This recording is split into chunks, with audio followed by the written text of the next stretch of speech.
Nada me preparou para descobrir o que minha própria família era capaz de fazer por dinheiro. Durante anos, fui tratada como a filha invisível, e enquanto minha irmã recebia todo o amor, eu recebia o silêncio. Quando meu avô faleceu e deixou uma herança milionária, achei que, pela primeira vez, seríamos tratadas como iguais. Mas o que encontrei foi uma conspiração fria. Meus pais e minha irmã haviam se unido para me excluir de tudo, oferecendo apenas R$50 mil como parte justa. O que eles não sabiam é que meu avô havia deixado algo escondido, uma verdade capaz de virar o jogo completamente. E foi com essa verdade que eu decidi enfrentar todos eles, custasse o que custasse. O que veio depois, foi a reviravolta mais dolorosa e surpreendente da minha vida. Olá, seja bem-vindo ao canal Histórias Surpreendentes, curta e se inscreva nesse canal, aproveite e ative as notificações.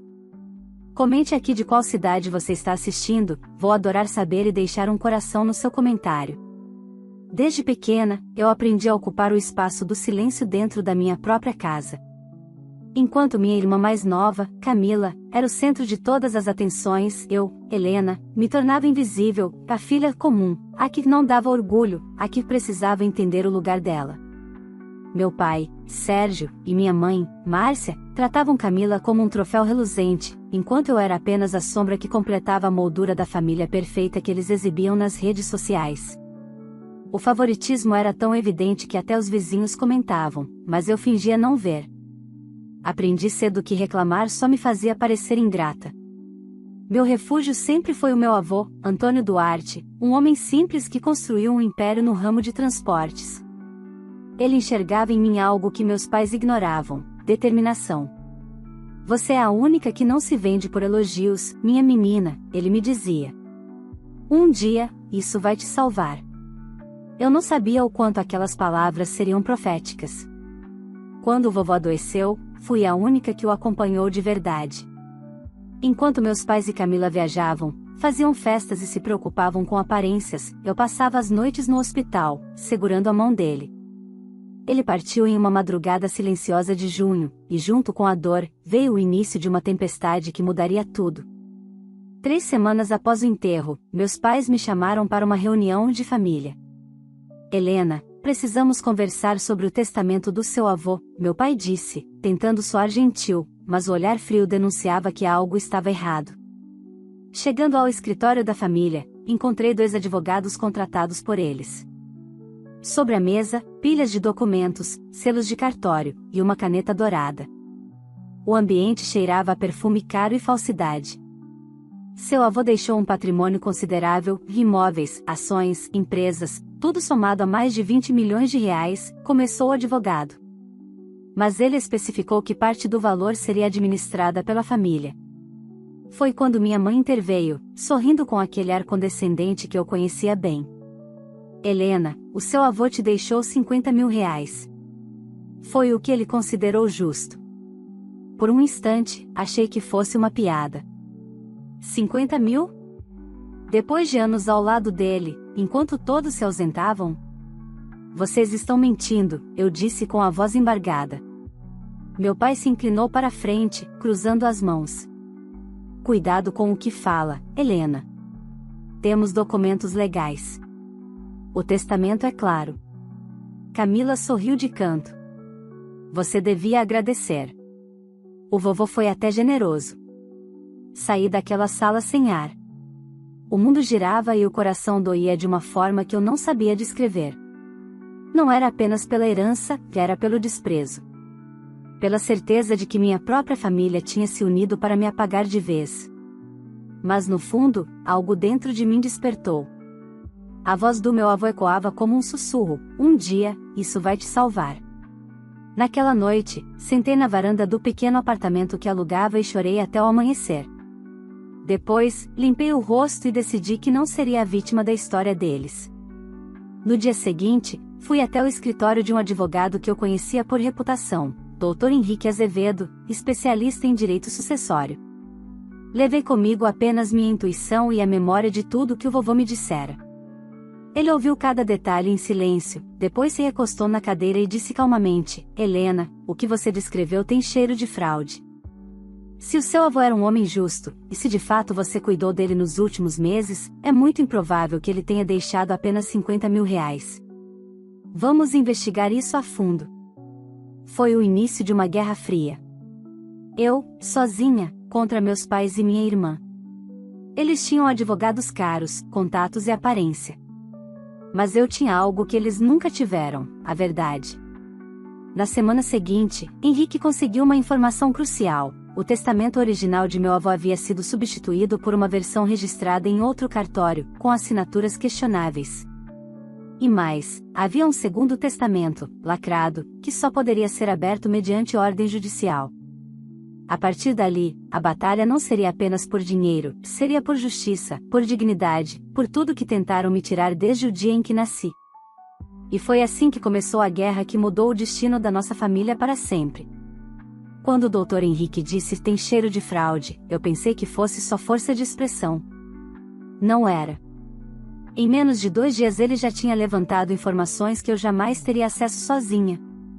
Ele descobriu, por exemplo, que o testamento que meus pais tentaram me mostrar naquela reunião não era o único documento registrado. Existia outro, anterior, com data de 2 meses antes da morte do meu avô, e com cláusulas completamente diferentes. E mais grave, havia sinais de que o novo documento, aquele que me deixava apenas 50 mil reais, tinha sido levado para registro quando meu avô já estava internado e sedado. Helena, ele disse, colocando os papéis na minha frente, o documento que sua família apresentou tem a assinatura do seu avô firme e alinhada. Isso não bate com o prontuário médico. Como assim? No dia em que esse testamento foi assinado, seu avô estava com a mão direita tremendo por causa da medicação. Eu pedi acesso ao laudo. Ele não teria como assinar desse jeito. A assinatura está boa demais. Eu fiquei em silêncio. A palavra apareceu inteira na minha cabeça, pesada, quase suja: falsificação. Meu avô, Antônio Duarte, era conhecido no estado inteiro. Caminhoneiro que virou empresário, dono de frota, depósito, galpão logístico, terreno às margens da rodovia. Ele não era santo, não. Mas ele era justo. Ele tinha frase para tudo. Uma delas me acompanhou a vida inteira: quem planta deslealdade, colhe vergonha. Eu sempre achei bonito, mas nunca imaginei que um dia eu ia ver isso acontecer dentro da minha própria família. Henrique abriu outra pasta. Eu também pedi cópia do atestado de capacidade. Esse documento declara que ele estava lúcido para assinar o testamento novo. Tá, isso é ruim pra gente? Helena, presta atenção. Quem assinou esse atestado de capacidade não é o médico que acompanhava seu avô no hospital. É outro médico. Particular. E adivinha quem pagou a consulta dele em dinheiro? Eu senti o estômago virar. Seu pai. Eu ri. Não porque tinha graça. Eu ri porque, naquele momento, a dor ficou tão absurda que virou raiva. Eles planejaram isso. Planejaram. Henrique cruzou os braços. E agora a gente vai desmontar. Ele me explicou que aquele testamento novo podia ser anulado se ficasse comprovado que houve manipulação ou incapacidade no momento da assinatura. E se isso acontecesse, o testamento anterior, o verdadeiro, entraria em vigor. Eu engoli seco. E o testamento anterior diz o quê? Henrique respirou fundo. Eu ainda não tenho a íntegra porque ele está lacrado em cartório, mas eu tenho uma informação indireta. Qual? O inventário está estimado em pouco mais de 22 milhões de reais. Empresas, imóveis, aplicações. E de acordo com a notificação de abertura, seu nome aparece como herdeira direta, não só como beneficiária simbólica. Isso é raro. Herdeira direta. Eu repeti em voz baixa como quem prova uma palavra na língua para ver se ela é real. Eu pensei nas cenas dos últimos meses, minha mãe, Márcia, chegando no hospital com maquiagem impecável, tirando foto da mão do meu avô para postar nos stories com frases tipo "força, meu guerreiro", e indo embora 20 minutos depois. Meu pai, Sérgio, avisando para os enfermeiros que qualquer assinatura importante era para passar por ele primeiro, porque seu Antônio já estava cansado. Camila, bem, Camila só apareceu no último dia, chorando alto como se estivesse num palco. Eu jamais imaginei que não era só descaso emocional. Era cálculo. Henrique, eu perguntei, se isso vier a público, eles podem ser presos? Se ficar provado que houve falsidade ideológica, sim. Se houver tentativa de te excluir de forma fraudulenta, sim. Se houver desvio de patrimônio antes do inventário, sim. Eles já começaram a vender coisa do meu avô? Henrique olhou para mim por cima dos óculos. Helena, eles já venderam. Foi como levar um soco. Ele puxou um e-mail impresso. Seu pai transferiu 2 caminhões da frota pro nome de uma empresa laranja, 2 dias depois do enterro. E sua mãe assinou contrato particular de aluguel de um dos galpões, mas o valor não entrou oficialmente no espólio. Ou seja, eles estão agindo como se tudo fosse deles. Como se você não existisse. Aquilo eu já sabia, só não tinha colocado em palavras. Para os meus pais, eu nunca existi de verdade. Eu era um incômodo administrativo. Henrique então falou a frase que mudou a forma como eu respirava. Eu vou pedir uma liminar urgente bloqueando todos os bens do espólio e proibindo qualquer movimentação sem sua anuência por escrito. Eles vão surtar, eu sussurrei. Vão, ele disse, calmo. E é exatamente isso que eu quero que aconteça. Saí do escritório dele com uma cópia simples do que já tínhamos e as mãos tremendo. Não era medo. Era adrenalina. Pela primeira vez na vida, eu não estava engolindo calada. Eu estava revidando.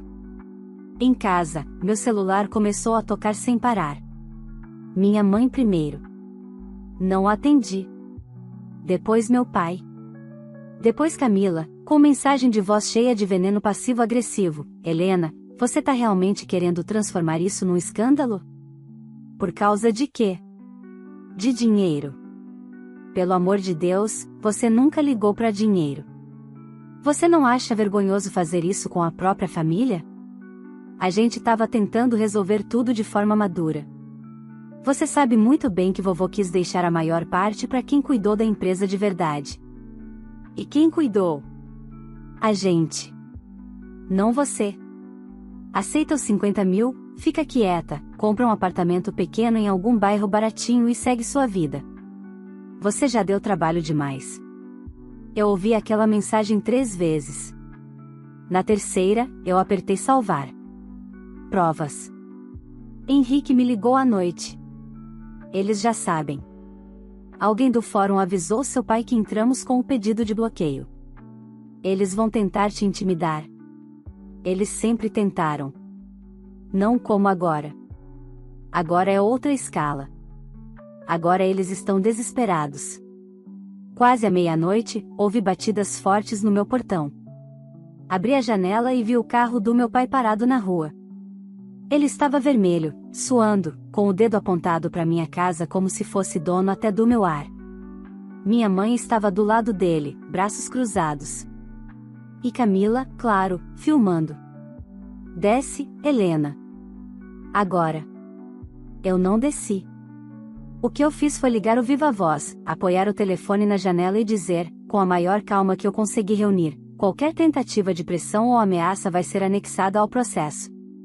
Toda conversa a partir de agora é via advogado. Meu pai começou a gritar que eu era ingrata, que eu estava destruindo a própria família por ambição, que eu estava sendo manipulada. Minha mãe chorava alto, teatral, pedindo para eu não enlouquecer e não repetir aquela fase difícil da adolescência, como se eu fosse instável. Camila dizia que eu estava virando vergonha pública. Eu só respondi uma coisa: a vergonha pública ainda nem começou. E fechei a janela. No dia seguinte, Henrique me mandou mensagem cedo: conseguimos a liminar. Todos os bens do espólio do seu avô estão oficialmente bloqueados.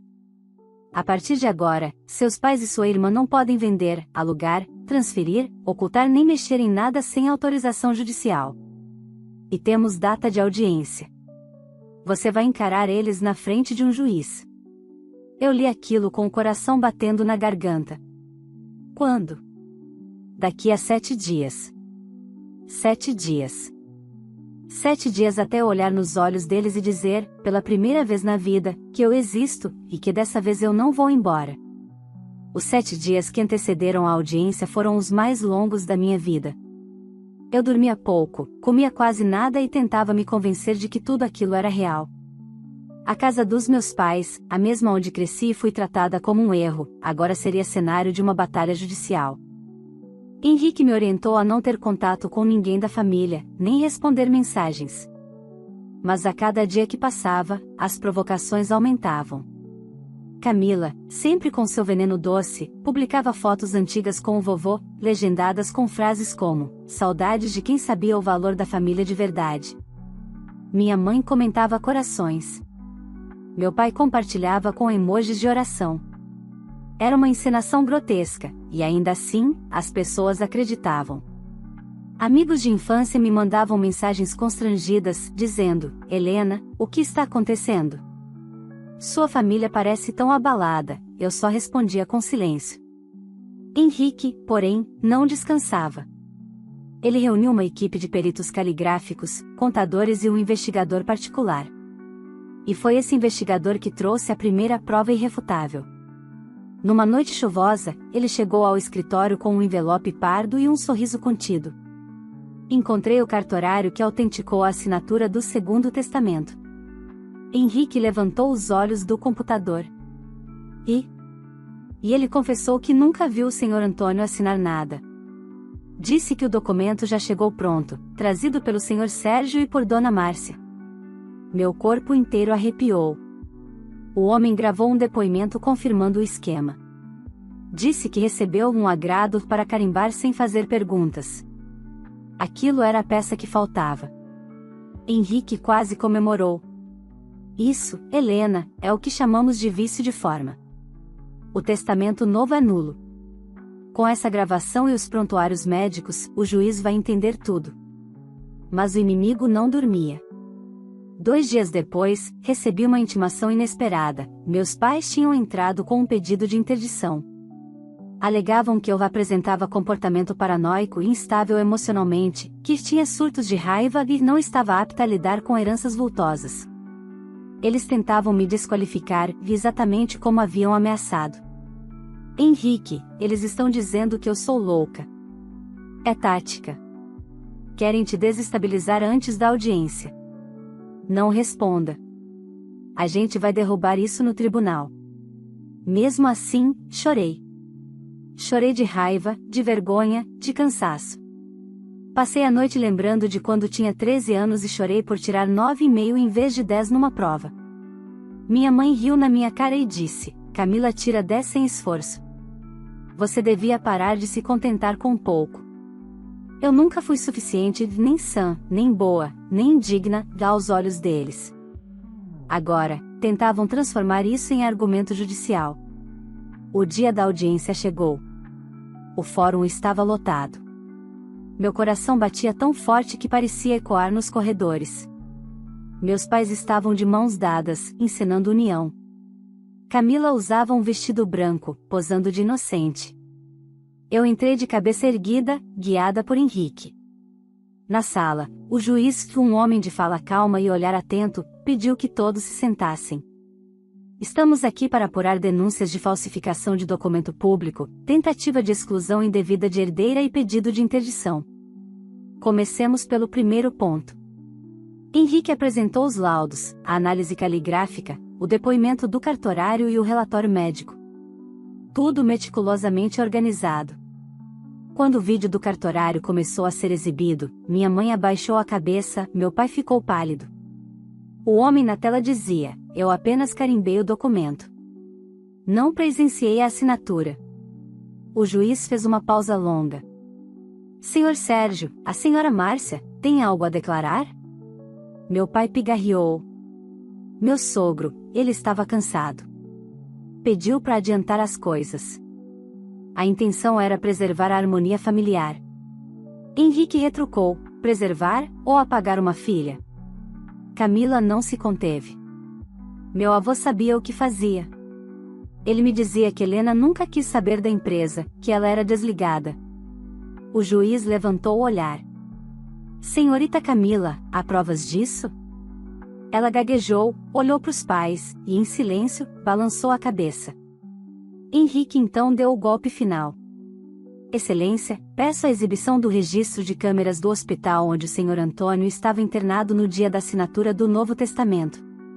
O vídeo começou. Mostrava meu avô deitado, com a mão tremendo, incapaz até de segurar um copo d'água. Naquele mesmo horário, segundo o documento, ele teria assinado páginas e páginas de cláusulas complexas. A sala mergulhou em silêncio. O juiz suspirou e anotou algo. Meu pai tentou falar, mas o juiz o interrompeu. Senhor Sérgio, a justiça não se compadece de quem abusa da confiança de um idoso. Isso será apurado criminalmente. A audiência durou quase 3 horas. No fim, o juiz indeferiu o pedido de interdição e anunciou que o testamento apresentado por meus pais estava temporariamente suspenso até a perícia definitiva. Eles saíram da sala furiosos, sem olhar para mim.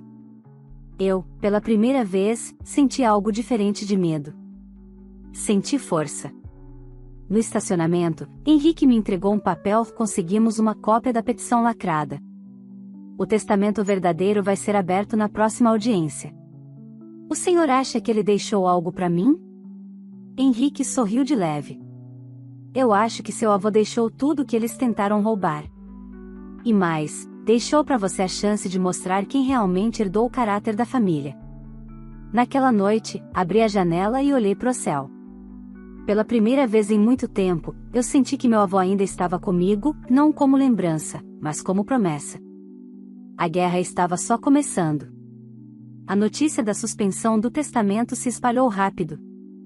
Em menos de uma semana, todos os conhecidos da minha família já sabiam que algo estava errado. Meus pais começaram a evitar eventos sociais, e Camila trancou as redes sociais depois de virar alvo de comentários maldosos. Enquanto eles tentavam apagar rastros, eu e Henrique nos preparávamos para a audiência mais importante, a abertura do testamento verdadeiro. Durante aqueles dias, eu revisitei memórias com o meu avô que antes doíam, mas agora me davam força. Lembrava quando ele me chamava para ajudá-lo no escritório, mesmo quando eu era só uma menina curiosa que mal entendia o que era uma planilha. Um dia, você vai entender o peso da palavra confiança, Helena, ele dizia. Dinheiro é fácil de ganhar. Difícil é dormir tranquilo sabendo que não enganou ninguém. Na época, eu achava um discurso de velho moralista. Hoje, eu entendo que era um aviso. Enquanto isso, meus pais pareciam mergulhar num desespero silencioso. Henrique descobriu que eles tinham feito empréstimos no nome da empresa do meu avô logo após o falecimento, usando o patrimônio como garantia. Se o testamento for anulado, esses empréstimos se tornam crime de gestão fraudulenta, explicou. Meu pai e minha mãe estavam, literalmente, cavando o próprio buraco. 2 dias antes da audiência, recebi uma ligação inesperada. Era Camila. Helena, a gente precisa conversar. Não tem mais conversa, Camila. Tudo o que você tinha para me dizer, disse no tribunal. Eu não sabia que eles tinham falsificado o documento. A voz dela tremia. Eu só fiz o que mamãe pediu. E isso inclui me chamar de doente? Respondi, gelada. Silêncio. Então ela soltou, num sussurro, mamãe disse que o vovô te deixou pouco porque você era ingrata. Eu acreditei. E agora? Agora eu tô com medo. Camila desligou sem se despedir. Eu fiquei ali, com o telefone na mão, e percebi que a primeira rachadura na fachada da minha família tinha começado a se abrir.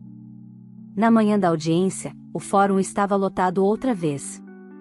A imprensa já farejava o escândalo. Família tradicional do interior é acusada de falsificar testamento milionário. Henrique me olhou firme. Hoje é o dia, Helena. Eles vão descobrir que o jogo virou. O juiz entrou na sala e ordenou que todos se sentassem. Será aberto agora o testamento original do Sr. Antônio Duarte. O som do selo sendo rompido ecoou como um trovão.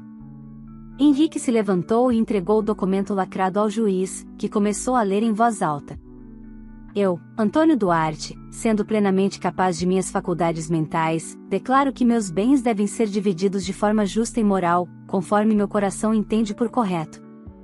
A minha neta, Helena Duarte, deixo a totalidade de minha participação nas empresas de transporte Duarte Logística, incluindo cotas, veículos e direitos sobre lucros futuros. Aos meus filhos, Sérgio e Márcia, deixo uma quantia simbólica de R$ 10.000 cada, como lembrança de tempos que não voltam. A minha neta Camila, deixo um imóvel localizado na Rua das Laranjeiras, sob condição de que mantenha relacionamento respeitoso com sua irmã, Helena. A sala inteira pareceu parar. Eu não conseguia respirar. O juiz prosseguiu: este testamento substitui qualquer versão anterior e é datado de 2 meses antes do falecimento do autor, lavrado em cartório e registrado sob testemunho de 2 advogados. Meu pai levantou-se bruscamente. Isso é um absurdo. Ele estava doente, manipulado. Henrique se adiantou: Excelência, o documento é autêntico. Temos perícia caligráfica e vídeo do próprio Sr. Antônio confirmando suas vontades. Peço a exibição. O vídeo começou. Meu avô, pálido, mas lúcido, olhava diretamente para a câmera. Se você está vendo isso, é porque eu já parti. E se há confusão, é porque quem devia proteger meu legado, tentou corrompê-lo.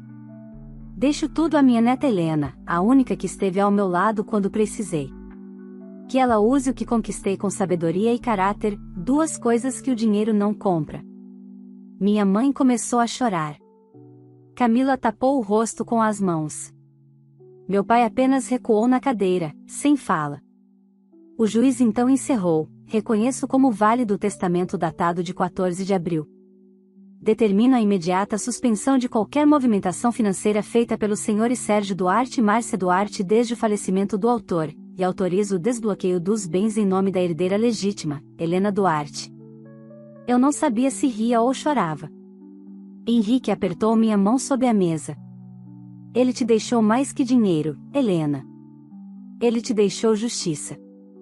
Do lado de fora do fórum, o sol parecia diferente. A imprensa se aproximou, câmeras piscando, microfones estendidos. Henrique respondeu por mim, enquanto eu apenas respirava fundo, tentando acreditar que aquilo era real. Mas dentro de mim, eu sabia que a guerra ainda não tinha acabado. Porque perder dinheiro é uma coisa, perder poder é outra. E meu pai nunca soube aceitar derrota. Naquela mesma noite, recebi um envelope sem remetente sob a porta. Dentro, uma foto minha tirada de longe, no estacionamento do fórum, com uma frase rabiscada à caneta: você acha que ganhou, mas ainda não acabou. A vitória judicial era só o começo. Agora, eles queriam me destruir de outro jeito. Naquela noite, fiquei encarando a foto deixada sob minha porta até o sol nascer. O medo que senti não era apenas pela ameaça, era o reconhecimento de que meu pai estava disposto a cruzar qualquer limite. Eu sabia que ele não lidava bem com humilhação, e a audiência tinha exposto tudo o que ele mais tentava esconder: o fracasso moral. Mostrei o bilhete ao Dr. Henrique logo pela manhã. Ele olhou com calma e disse: isso é típico de quem está perdendo o controle.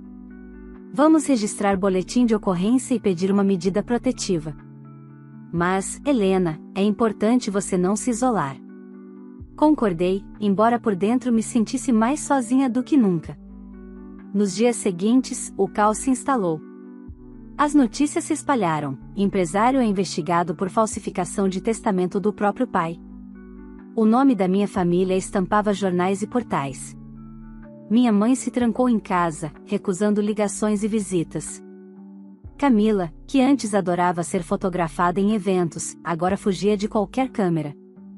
Mas meu pai, ele reagiu diferente. Em vez de se esconder, começou a dar entrevistas. A primeira foi transmitida por um canal local.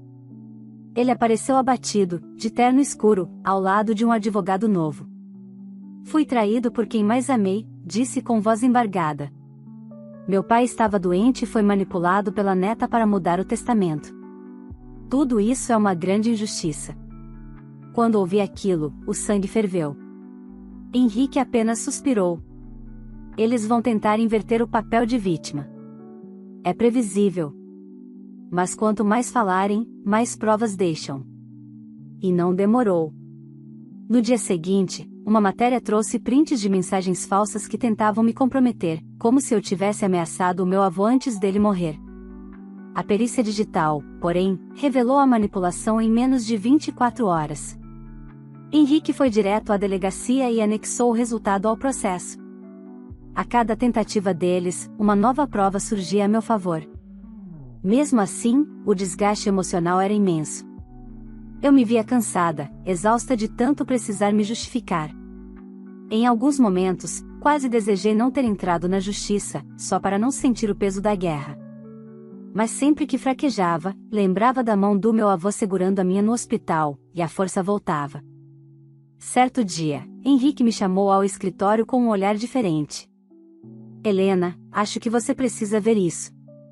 Colocou sobre a mesa um relatório de auditoria. Solicitei a verificação contábil das empresas do seu avô. Descobrimos movimentações ilegais desde antes do falecimento dele. Desvio de capital, notas frias, transferências para contas no exterior. Meu pai? Perguntei. Henrique concordou. E sua mãe também. Ambos como administradores.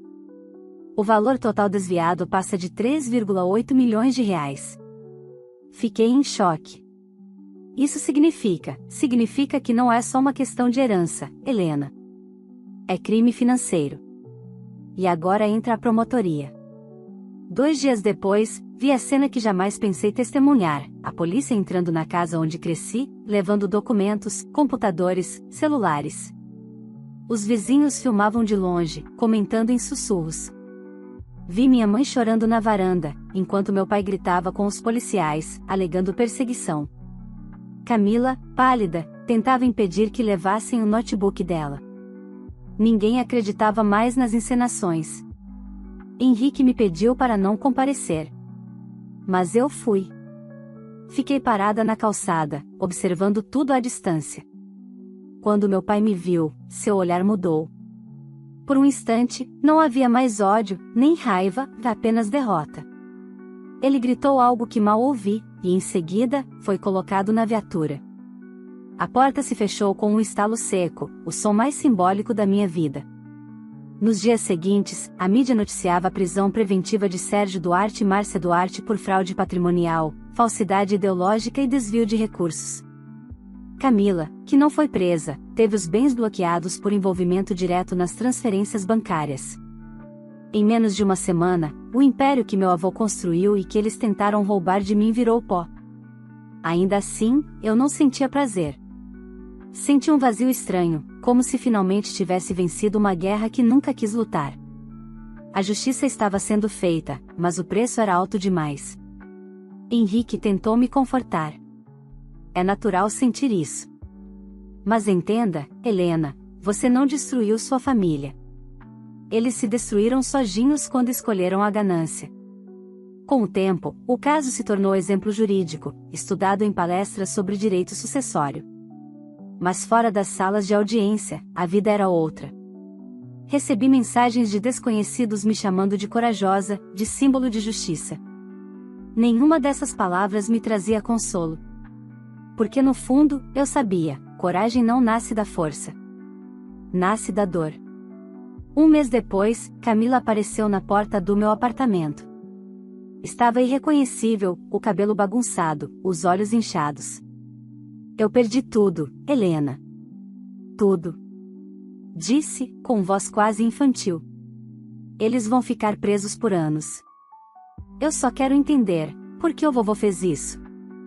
Por que te deixou tudo? Olhei para ela, tentando encontrar algum traço daquela menina que eu já amei como irmã. Porque eu não o traí, Camila. Só isso. Ela chorou baixinho, e pela primeira vez, não senti raiva. Apenas pena. Antes de ir embora, deixou um envelope sobre a mesa. Dentro, uma carta escrita pelo meu avô que ela havia escondido. Se um dia você ler isto, é porque a verdade veio à tona. Helena é o que há de mais puro em nossa família. Cuide dela, porque ela é o que sobrou de bom entre nós. Camila saiu sem dizer mais nada. Eu fiquei ali, lendo aquelas palavras em silêncio, entendendo que talvez o perdão não fosse impossível, apenas prematuro. Na semana seguinte, Henrique me ligou. Helena, a sentença final vai sair. É a última etapa. O coração acelerou. A justiça ia dar o veredito definitivo, e com ele, o encerramento de um ciclo de dor e traição que havia consumido toda a minha vida. O dia da sentença chegou com um silêncio pesado, desses que antecedem uma virada inevitável. O fórum estava mais vazio do que das outras vezes, talvez porque o escândalo já tivesse perdido o frescor das manchetes. Ainda assim, eu sentia o mesmo frio no estômago. Era o fim. Depois daquela audiência, nada mais restaria para ser dito ou provado. Sentei ao lado de Henrique e respirei fundo. Ele me lançou um olhar calmo, quase protetor. Hoje é só ouvir, Helena. Já fizemos tudo. Concordei.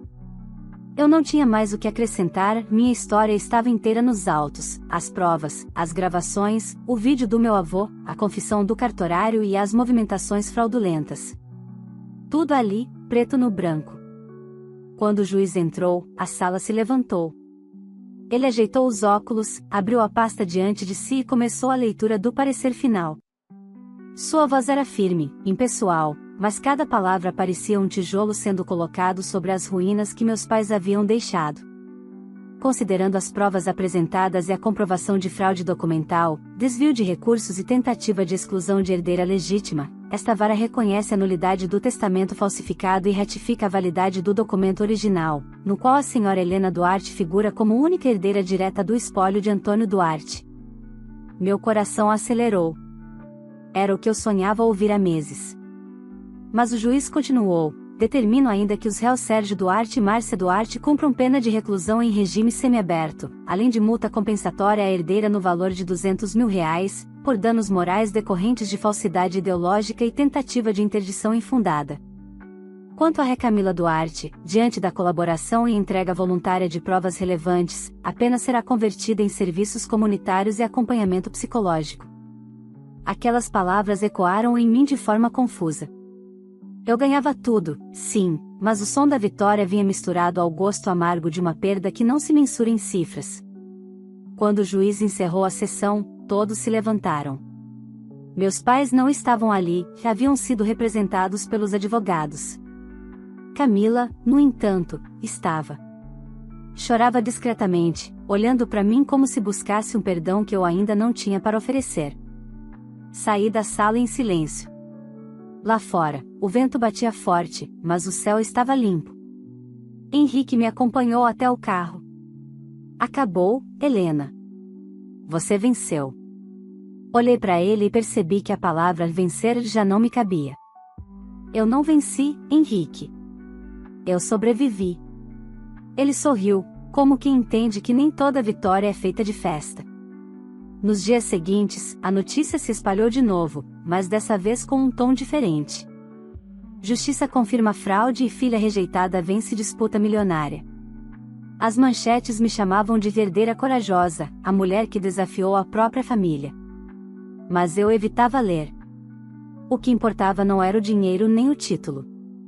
Era o que vinha depois. Passei as semanas seguintes reorganizando os negócios deixados pelo meu avô. Descobri contratos esquecidos, funcionários desmotivados e contas defasadas. Passei a ir todos os dias à sede da Duarte Logística, a mesma empresa que meu pai administrou por anos e quase destruiu. Os funcionários me olhavam com curiosidade, alguns com respeito, outros com dúvida. No início, houve murmúrios: é a filha renegada, a que botou o pai na cadeia. Eu deixei que falassem. Palavras se apagam. Resultados ficam. Em 3 meses, a empresa voltou a dar lucro. Cortei desperdícios, renegociei contratos, valorizei quem trabalhava honestamente. Aos poucos, o nome de Helena Duarte começou a se associar a algo novo, integridade. Eu não precisei de discursos, bastou coerência.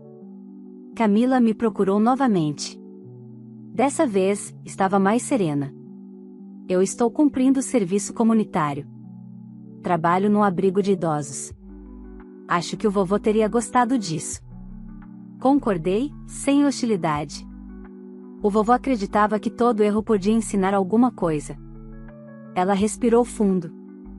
Será que algum dia você vai me perdoar? Olhei para ela por um longo tempo. Camila, perdão não é apagar o que aconteceu. É não deixar mais que isso me defina. Quando eu conseguir olhar para tudo isso sem dor, talvez seja o momento. Ela concordou e foi embora sem insistir. Pela primeira vez, eu a vi como alguém humano, não como inimiga. Meses depois, recebi uma carta da penitenciária. Era do meu pai. Helena, sei que não mereço resposta, mas precisava dizer que errei. Fiz tudo por medo de perder o que construí, e acabei perdendo o que realmente importava. Dobrei a carta e a aguardei sem responder.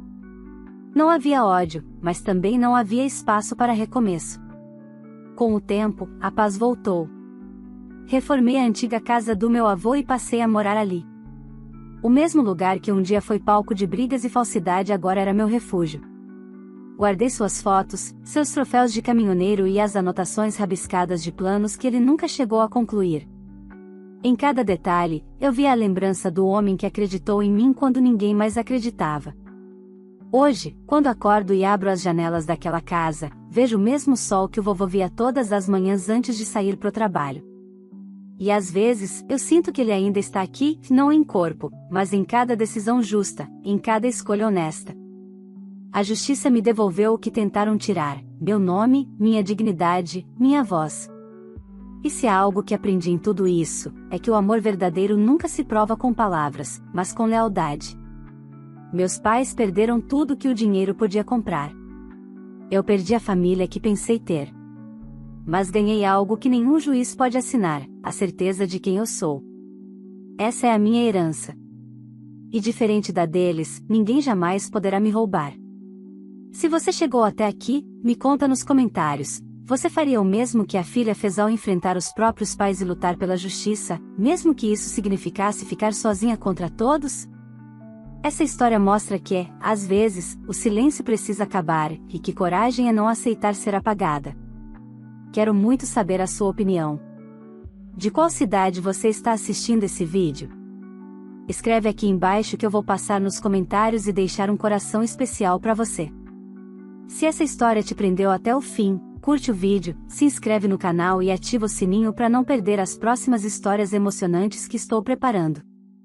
E claro, compartilha com seus amigos e familiares. Tenho certeza que muita gente vai se identificar com a luta dessa filha que decidiu não abaixar a cabeça e provar o próprio valor. Afinal, a verdadeira herança da vida não é o dinheiro que a gente ganha, mas a dignidade que ninguém pode tirar. Então comenta, curte e compartilha, sua participação faz toda a diferença por aqui.